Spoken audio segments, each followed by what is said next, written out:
Hello అందరికి. Welcome back to Dolly dumplings. ఇవాల్టి video వచ్చేసి పన్నీర్ దమ్ బిర్యానీని రెస్టారెంట్ స్టైల్‌లో ఎలా చేసుకోవాలో ప్రాసెస్ ఏందో చూసేద్దాము. దీనికోసం ముందుగా నేనిక్కడ 2 గ్లాసులు బాస్మతి రైస్‌ని తీసుకొని శుభ్రంగా వాష్ చేసుకొని వాటర్‌ని వంపేసి మళ్ళీ బియ్యం మునిగే వరకు వాటర్‌ని పోసుకొని ఒక అరగంట పాటు నానబెట్టుకోవాలి. నేనిక్కడ ముందుగానే నానబెట్టుకున్నానండి. నేను ఈ గ్లాస్‌తో 2 గ్లాసులు బియ్యాన్ని తీసుకున్నాను. ఇప్పుడు 200 గ్రాములు పన్నీర్‌ని తీసుకొని నేనిక్కడ వీడియోలో చూపించే విధంగా ఈ పన్నీర్‌ని చిన్న చిన్న ముక్కలుగా కట్ చేసుకోవాలి. మరీ చిన్న ముక్కలుగా కాదండి. అలానే మరీ పెద్ద ముక్కలుగా కూడా కాదు. చూడండి ఈ సైజులో ఉండేలాగా కట్ చేసి తీసుకోవాలి. ఇప్పుడు ఒక మిక్సింగ్ బౌల్‌ని తీసుకొని ఈ పన్నీర్ ముక్కల్ని అందులో వేసుకోవాలి.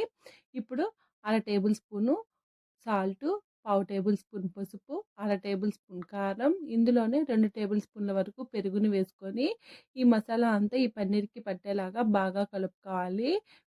కాస్త నెమ్మదిగా కలుపుకోవాలండి. లేదంటే ఈ పన్నీర్ ముక్కలు స్మూత్‌గా ఉంటాయి కదా! ఇరిగిపోయే ఛాన్సెస్ ఉంటాయి. ఇలా కలుపుకున్న తర్వాత మూత పెట్టుకొని ఒక 10 నిమిషాలు పెట్టుకోవాలి. ఈలోగా ఫ్రైడ్ ఆనియన్స్ కోసం 3 పెద్ద సైజు ఆనియన్స్‌ని సన్నగా పొడవుగా కట్ చేసి పక్కకు ఉంచుకొని స్టవ్ ఆన్ చేసుకొని కడాయి పెట్టుకొని ఒక కప్పు ఆయిల్‌ని వేసుకోవాలి. ఆయిల్ బాగా వేడైన తర్వాత మనం ముందుగా కట్ చేసి పెట్టుకున్న ఆనియన్ తరుగుని వేసుకోవాలి. మంటని హై ఫ్లేమ్‌లోనే ఉంచి కంటిన్యూయస్‌గా కలుపుతూ ఈ ఆనియన్స్ ఎర్రగా వేపుకోవాలండి. అలా అని మీరు ఆనియన్స్‌ని మాడబెట్టేసారంటే మాత్రం బిర్యానీ టేస్ట్ మారిపోతుంది. చూడండి ఇలా ఎర్రగా వేపుకున్న తర్వాత ఆయిల్‌లో నుంచి డ్రైన్ చేసుకొని పక్కకు పెట్టుకోవాలి. ఇవి చల్లారిన తర్వాత మరి కాస్త ఎర్రగా అవుతాయండి. ఇప్పుడు ఈ ఆయిల్‌ని అంతా వంపేసుకొని ఒక టేబుల్ స్పూన్ వరకు ఆయిల్‌ని ఉంచుకొని ఈ ఆయిల్ వేడైన తర్వాత మనం ముందుగా కలిపి ఉంచుకున్న పన్నీర్ ముక్కల్ని ఆయిల్‌లో వేసుకొని మంటని మీడియం ఫ్లేమ్‌లో ఉంచి ఈ పన్నీర్ ముక్కల్ని 2 వైపులా ఎర్రగా ఫ్రై చేసుకోవాలి. మీకు ఇలా ఫ్రై చేసుకోవడం ఇష్టం లేకపోతే ఈ పన్నీర్‌ని డైరెక్ట్‌గా బిర్యానీలోనే వేసుకోవచ్చండి. ఇలా చేసుకుంటే కూడా టేస్ట్ బావుంటుంది. ఈ పన్నీర్‌ని వేపుకునేటప్పుడు మీరు స్పాచులాతో వేపుకుంటే ఇవి విరిగిపోకుండా వస్తాయండి. మామూలు గరిటె పెట్టి వేపారంటే మాత్రం పన్నీర్ ముక్కలు విరిగిపోయే ఛాన్సెస్ ఉంటుంది. ఇలా వేపుకొని ఈ పన్నీర్‌ను కూడా పక్కకు పెట్టుకోవాలి. ఇప్పుడు రైస్‌ని ఉడికించుకోవడం కోసం స్టవ్ మీద ఒక గిన్నెని పెట్టుకొని ఇందులో 1 లీటర్ వరకు వాటర్‌ని వేసుకోవాలి. ఈ వాటర్‌లో అర టేబుల్ స్పూన్ అల్లం వెల్లుల్లి పేస్టు, అలాగే 3 లేదా 4 పచ్చిమిర్చిని మధ్యలోకి కట్ చేసి వేసుకోవాలి. ఇందులోనే హోల్ బిర్యానీ దినుసులను కూడా వేసుకోవాలండి. ఒక హాఫ్ లెమన్‌ని స్క్వీజ్ చేసుకోవాలి. సన్నగా కట్ చేసుకున్న కొత్తిమీర, పుదీనాను కూడా వేసుకొని ఇందులోనే ఒక టేబుల్ స్పూను ఆయిల్‌ని గూడా వేసుకోవాలి. ఇప్పుడు మూత పెట్టుకొని ఒక 5 నిమిషాలు ఈ వాటర్‌ని బాగా మరిగించుకోవాలండి. అలాగే ఇందులో ఒక టేబుల్ స్పూను సాల్ట్‌ని వేసుకోవాలి. సాల్ట్ అనేది కాస్త ఎక్కువే వేసుకోండి. వాటర్‌ని టేస్ట్ చేస్తే మాత్రం సాల్టీగా ఉండాలి. ఆ విధంగా ఉండేలాగా సాల్ట్‌ని వేసుకోవాలి. మీరు సాల్ట్‌ని తగ్గించి వేసుకుంటే మాత్రం బిర్యానీ చప్పగా ఉండి టేస్ట్ అంత బాగోదండి. ఇలా వాటర్ మరిగిన తర్వాత మనం ముందుగా నానబెట్టి ఉంచుకున్న బాస్మతి రైస్‌ని గూడా వేసుకొని మంటని హై ఫ్లేమ్‌లో ఉంచి ఈ రైస్‌ని 70% వరకు ఉడికించుకోవాలి.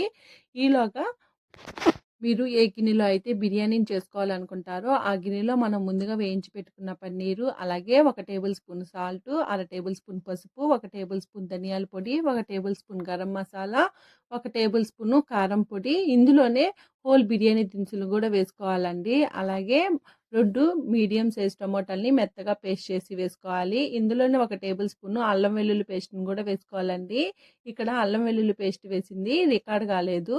ఇందులో ఒక 3 లేదా 4 పచ్చిమిర్చిని మధ్యలోకి ఘాటు పెట్టుకొని వేసుకోవాలి. అలాగే ఒక అరకప్పు వరకు పెరుగుని వేసుకొని సన్నగా కట్ చేసుకున్న కొత్తిమీర, పుదీనాను కూడా వేసుకోవాలి.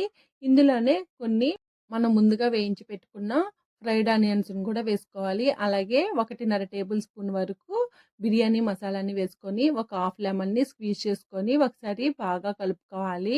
ఇందులో ఇంకా మీకు నచ్చినట్లయితేను కస్తూరి మేతిని కూడా వేసుకోవచ్చండి. కస్తూరి మేతిని వేసుకోవడం వల్ల టేస్ట్ అలాగే ఫ్లేవర్ చాలా బావుంటుంది. నేనైతే వేయలేదు. ఇందులో ఒక హాఫ్ కప్పు ఆయిల్‌ని కూడా వేసుకొని ఒకసారి బాగా మిక్స్ చేసుకోవాలి. అలాగే మనం రైస్‌ని ఉడికించుకున్న వాటర్‌ని కూడా ఒక చిన్న గ్లాస్ నిండా వాటర్‌ని యాడ్ చేసుకొని ఒకసారి బాగా మిక్స్ చేసుకొని ఒకసారి సాల్ట్ సరిపోయిందో లేదో చెక్ చేసుకొని సాల్ట్, కారం ఈ స్టేజ్‌లోనే అడ్జస్ట్ చేసుకోవాలండి. ఇలా కలుపుకొని పక్కకు పెట్టుకున్న తర్వాత రైస్ ఉడికిందో లేదో ఒకసారి చెక్ చేసుకోవాలి. నాకైతే ఇక్కడ రైస్ అనేది ఉడికిపోయింది. ఒక 70% ఉడికితే సరిపోతుంది. రైస్ పలుకుగా ఉన్నప్పుడే రైస్‌ని వాటర్‌లో నుంచి డ్రైన్ చేసుకొని, ఇక్కడ నేను వీడియో క్లిప్‌లో చూపించే విధంగా లేయర్స్‌గా వేసుకోవాలి. అలాగే నేనిక్కడ ఒక లేయర్‌లో ఫ్రైడ్ ఆనియన్స్ సన్నగా కట్ చేసుకున్న కొత్తిమీర, ఇందులోనే ఫ్రై చేసి పెట్టుకున్న జీడిపప్పును గూడా వేసుకున్నానండి. ఇలా రైస్ మొత్తాన్ని లేయర్స్‌గా వేసుకుంటూ పైన ఫ్రైడ్ ఆనియన్స్‌ని, కొత్తిమీరని స్ప్రింకిల్ చేసుకుంటూ వేసుకోవాలి. అలాగే ఇందులో పచ్చి బఠానీని గూడా వేసుకోవచ్చండి. నేనైతే వేయట్లేదు. ఇలా అంతా రైస్‌ని వేసుకున్న తర్వాత ఇందులో కొద్దిగా ఫుడ్ కలర్‌ని వాటర్‌లో కలిపి వేసుకోవాలి. అలాగే ఒక టేబుల్ స్పూను నెయ్యిని గూడా వేసుకొని మూత పెట్టుకొని స్టవ్ మీద పెట్టుకొని మంటని హై ఫ్లేమ్‌లో ఉంచి ఒక 10 నిమిషాలు దమ్ చేసుకోవాలి. ఇలా 10 నిమిషాల తర్వాత నేనిక్కడ వీడియో క్లిప్‌లో చూపించే విధంగా ఇస్తరాకును గానీ, లేదా టిష్యూ పేపర్స్‌ని గానీ దమ్ము బయటికి పోకుండా ఇలా కవర్ చేసుకొని, మూత పెట్టుకొని మంటని లో ఫ్లేమ్‌లో ఉంచి మరో 10 నిమిషాల పాటు ఉడికించుకోవాలండి. మొత్తం 20 మినిట్స్ పాటు ఈ రైస్‌ని ఉడికించుకోవాలి. ఇలా 20 మినిట్స్ తర్వాత స్టవ్ ఆఫ్ చేసేసుకొని ఒక 10 నిమిషాలు అలాగే రెస్ట్ ఇచ్చేసేయండి. 10 నిమిషాల తర్వాత మూత తీసుకొని ఈ ఇస్తరాకును కూడా తీసేసుకోవాలి. ఇప్పుడు నేను ఇక్కడ వీడియో క్లిప్‌లో చూపించే విధంగా మనం రెడీ చేసి పెట్టుకున్న బిర్యానీని నెమ్మదిగా మిక్స్ చేసుకోవాలి. చూడండి ఈ విధంగా కలుపుకోవాలి. అలాగే రైస్ చూడండి ఎంత చక్కగా పొడి పొడిగా వచ్చిందో కదా! అంతేనండి. ఇంకా దీన్ని వేడి వేడిగా సర్వ్ చేసుకోవడమే. నేనైతే ఇక్కడ రైతాతో సర్వ్ చేసుకున్నాను. మీకు నచ్చిన కర్రీతో కానీ లేదా మిర్చి కసాలన్‌తో కానీ సర్వ్ చేసుకుంటే టేస్ట్ అదిరిపోతుంది.